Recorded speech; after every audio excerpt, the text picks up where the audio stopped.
Hey guys, welcome back to We Watch Movie. I'm Mike. I'm Jay. And the season finale of AHS has happened and it's over with and it's done for a fucking year. So get over it. Fuck yeah, I can't believe that we got an early access screen to Walk to Remember Part 2.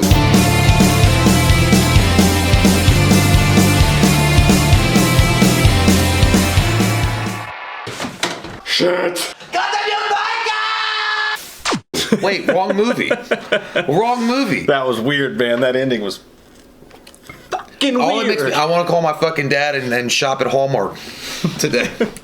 And I love that song, by the way. The Living Years by Mike and the Mechanics. It's a great song, but what the fuck is this? What the fuck is going on? What in the hot pocket shit happened? What happened to you? Most of the episode was actually pretty good. Like, it was actually entertaining. The way they wrapped the story around, the way they did some crazy shit with it. We've been kind of bitching the whole second half of the season that, like, none of these characters end up mattering because they change every character every episode anyway. They throw so many twists that nothing seems to fucking matter.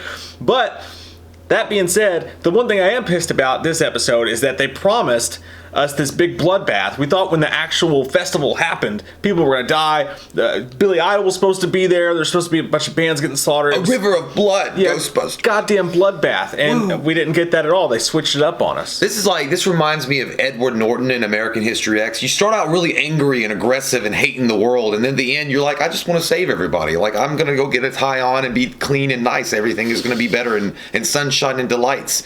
Like, that's what it was. Like, I didn't like a lot of the episodes early on, but I thought it was going to at least maintain American Horror Story. The horror being the fucking main part of this. Horror. Not horror. There was plenty of those. It was barely American. This is like just American touched by an angel. You know, if it had been that kind of show, fine. I mean, no big deal. But it wasn't that. I mean, it's American Horror Story. You expect certain things. Like, imagine this. At the very end of the episode, what if it, like, just a ball fucking hanging in the wind? What if it had been Sarah Paulson show up at a cameo as a representative of God, and Evan Peters shows up as a representative of Beelzebub, and have their two champions fight each other? I don't fucking know. I would have taken that shit over all the fucking Marty McFly ending Back to the Future Part 3. Doc, I'll see you next time. All I could picture since you said that is just an old wrinkly ball it's blowing in the wind. Like, sometimes when I flush the toilet, I'm afraid my dangles will get flushed in the toilet too. No, I'm with you, man. Like, okay, well, it's been going down that path anyways, right? I mean, it's been very, very daytime TV soap opera for a while now. And then the ending just fucking drove that nail in. I wouldn't have hated it so much. I don't really hate it. It's just it's such a departure from what I would expect of American Horror Story that it's just really hard to wrap my mind around that was the ending to an American Horror Story season. Yeah. Like the ending that we got. Not that it was bad. I mean, fuck. I mean, I like my dad too. But it was like, I know fathers sacrifice a lot for their children. Fuck. but at the same time, I don't expect that. Like, you can have sentiment and you can have feelings and you can have all that good stuff in a horror movie, but at the end of the day, it's still gonna fucking scare you or make you go, damn, that's creepy, or holy shit, that's fucking out there. Yep. They didn't have any of that stuff. It was literally if Angela Lansbury had shown up and led the child off into the dirt road and be like, make good of your life, son, I'd be like, you know what, it fits. Well, fuck, last episode they did the Harry and the Hendersons thing. Just go! Just go! I know, but there was at least some kind of horror element in it. Like, I don't fucking know, dude. Like, like, all I can say is, like, this has got the best opening as far as, like, I've ever fucking seen. I love it. I want to fucking have that as a ringtone. That's a great fucking opening. But other than that, man, I feel like I watched Mike Tyson get beat by Buster Douglas. A lot of fucking potential, but ultimately you fall down, son, and you never get back up. Yeah. Like, I don't know. I like the new kid too. The actor, I don't know his name or whatever, but Mr. Jingle's son, Mr. Jingle's son, who shows up. I thought he was really good. Like, he seemed like a good actor. He seemed like he could be that guy that was Michael from the last one that became an essential part of this one. That I think is going to be the dude that played the Antichrist in the last one.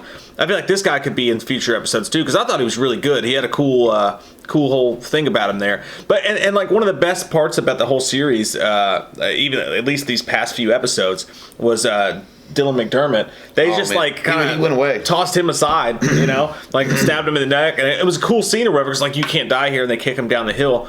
But he was just gone, kind of like that.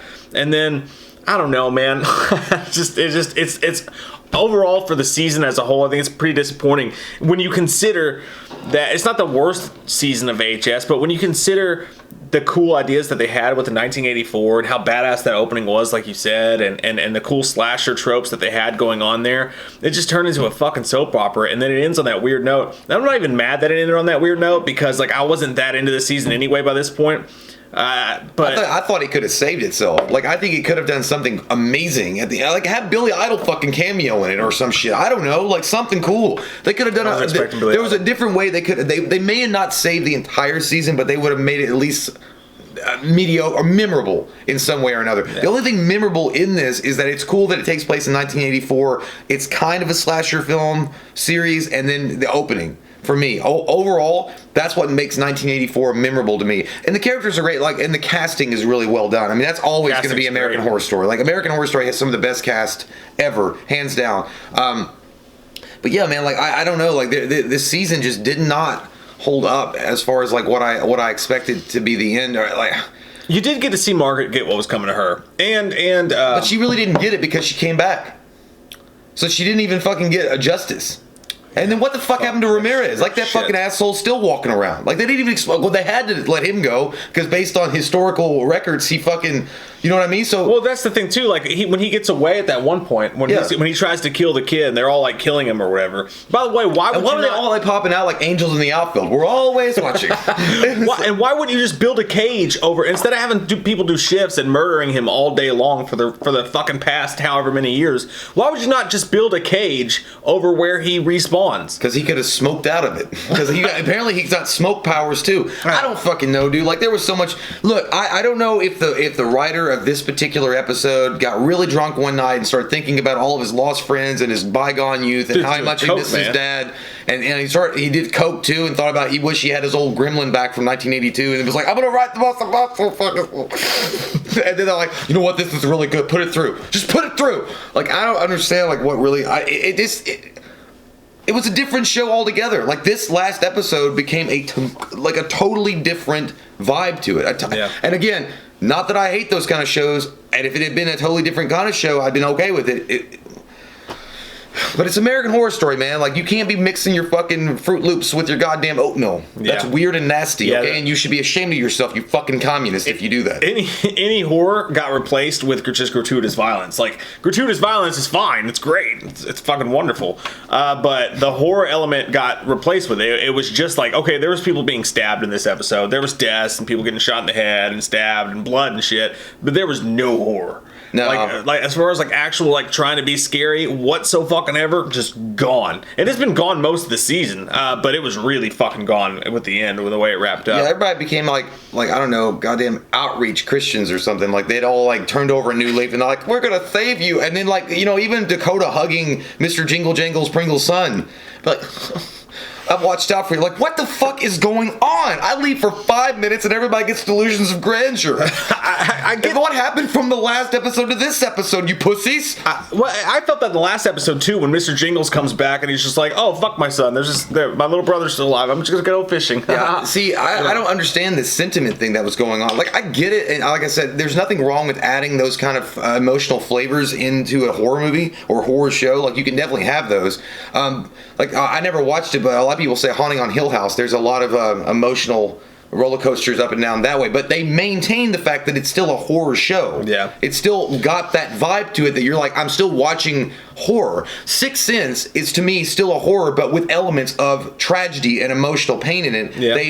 They weave those together really well in that script. And so you can't tell me that you're not able to do that in a show. And this doesn't even touch that because it's such like face value fucking like hamminess. It's soap opera. You know, it's not even a real drama. It's not meaningful drama. It's soap opera shit. Like, I wasn't fucking moved by anything. Maybe a little bit when he hugged his dad for a second there, just a tiny little. And that song's fucking dope. Like, Mike the Mechanics is dope. I literally expected the end for like a light to come out of the sky and for God to come down and be like, "It's okay, campers. You've made right what you've done wrong." And then they all float into the fucking sky and like, touch my robe and be forgiven. Yeah, I think it's pretty bad, man. I think as far as like disappointment level, I think this is right up there with me for Roanoke, and that's because I think the ideas for both this season and Roanoke, where they started at, the idea of Roanoke, that whole story of what happened and doing a horror show around that was so fucking exciting to me. And it started out with the first episode, kind of leading into that. I thought we were going to go somewhere cool with it, and they didn't. They didn't use Roanoke the right way at all. And same thing with this season. I think it's equally disappointing because you started with the cool 80s slasher vibes. Then it had the opening, and it had some moments. And the character, I still love Trevor. I still love some of the characters. Montana was hot as fuck in this season. But it ended up being just as disappointing for me as Roanoke. So that's kind of where it lands for me. I'd give the whole season as a whole, man, like a really fucking. I'd give it a 5.5 out of 10. Yeah. I don't know, man. I ain't got much to say right now. Opening those at 10. I'm not fielding questions. Talk to my agents. They are who we thought they were. Fucking son of a bitch. I knew they were all liars. Playoffs? No. Playoffs? We're just trying to survive here, lady. No, I would say, look, the end of the day, the undisputed champion of American Horror Story is the first season. Yeah. Horror House will continue to be the reigning champion so far as one of the best. And I really thought that 1984 had a shot to crack that code. Like, I was like, man, this could be it. Now, before you just call us AHS haters, remember, go back to that first episode and watch it. We were like, this could beat Murder House. I know. This could Murder be House, it. Yeah. And I thought it could. Like, I mean, dude, it had everything going for it. It had a perfect combination of chemicals and greatness and titty slicing, but also with some cool, like, elements of characters in it. And it kind of lost its way, like you do on the big day when you're having sex with that girl that you've always wanted to, and you're like, I can't do it, bro. Like, I'm scared. But yeah, I give the season overall a 6.0. I just like it a lot because of the 80s element and the angle for the 80s. I love the 80s. It's cool that they set the series in the mid 80s. And not to mention the fact the opening is awesome. The music choices are fucking stellar. Yeah. Like, great choices all around. Like, I love that. It really added. I ran. Seagulls. I ran so far away. Couldn't get away. If you fucking get your haircut like the guy in the Seagulls had, you'd have to run away from the mirror because that shit was awful. But anyway, yeah, like I don't know, man. Like I feel like there was such a massive amount of underused talent that they didn't really explore, or like underdeveloped characters that could have been developed to make it more of a stronger season, and they just didn't do it, man. They had all the elements there, man, but you chose not to do that. You chose to use your fucking bow and arrows when you got a goddamn machine gun. Kind of felt like just kind of like a shitty magic show, you know? And I know we're gonna get hate on it. That's okay. I know. I'm used to it. But you guys can listen right now with your nose. Listen with your nose. I'm throwing weird shit at them, so they're like, what? Listen with your ears and your nose and see with your eyes. Listen with your whispering eyes. Listen with your vagina. Next season, American Horror Story 1985 will finally get the answers that we need. But no, I mean, you know what? I would hate if they continue this. I know they won't. But I mean, but you know, at the end of the day, if you love this season, if it's your favorite season of all the American Horror Stories, that's what's fucking great about the American Horror Story series. America is Ichiban. You guys can have whatever you like. It's like Baskin 31. Choose it and shut the fuck up and move down the line so the next person in line can get their goddamn creamy delights. I know you boys love your sloppy joes. I swear to God, there's some people that will take it too far. They're like, you guys don't understand cinema. You don't understand TV show writings. I bet you guys work for TV Digest. What? That's not better. Is that a thing still? But yeah, the thing is, you guys can have your own flavor. You can have your own, your opinion on what you think is the best season, and that's great. If you love this season, all the power to you, man. And I gotta say, there's some really cool stuff in this season. I wouldn't say that don't watch it. And it makes me happy to actually hear when people are like, I fucking loved it. I'm like, cool, man. I dig it. That's awesome. I want everyone to love everything, even if I don't like it. So that's cool if you liked it. That's dope. I want you to love us. We didn't love it, but you know what? You don't have to fucking agree with us. We all like biscuits and gravy. The white kind, though. The white gravy. Like, that brown gravy tastes like shit. What are you talking about? When you mix the sausage in it, you got no, dude. If you get the white gravy, you're talking about mashed potato gravy. No, I don't know. It's the it's the brown gravy. I like mashed potato gravy, but it's not biscuits and gravy. It's a different kind of gravy. Well, Mom made some. It looked like fucking mud water. Like it had like turds in it. Mom made some gravy the other day, man. Shit looked like fucking mud water. No, because there was two different kinds. You get the white gravy and the brown gravy, and you can have that for breakfast. You get the white gravy, it tastes normal, and you get the brown gravy. That shit's way too salty. You don't put brown gravy on biscuits. You put that shit on like. Don't talk about my mom. We love your fucking faces. If you're new to the channel, click that subscribe button to get some goddamn bam, wham up in you. What even goddamn gravy she wants on any fucking Your mom makes some dope ass salmon patties. You're the only goddamn person in the history of the United States of America that likes her fried salmon patties. Dude. I like them. God, that smells like a fucking sweaty ass. That smells like Margaret's vagina. You should bring me some. Mom was gonna send me a whole plate with you, or with me. She's like, hey, give this to Mike. I know he loves my salmon patties. We watched a movie. Yeah. We watched a movie. We watched it. We watched a movie. Yeah. You know what? We did a review. We watched a movie.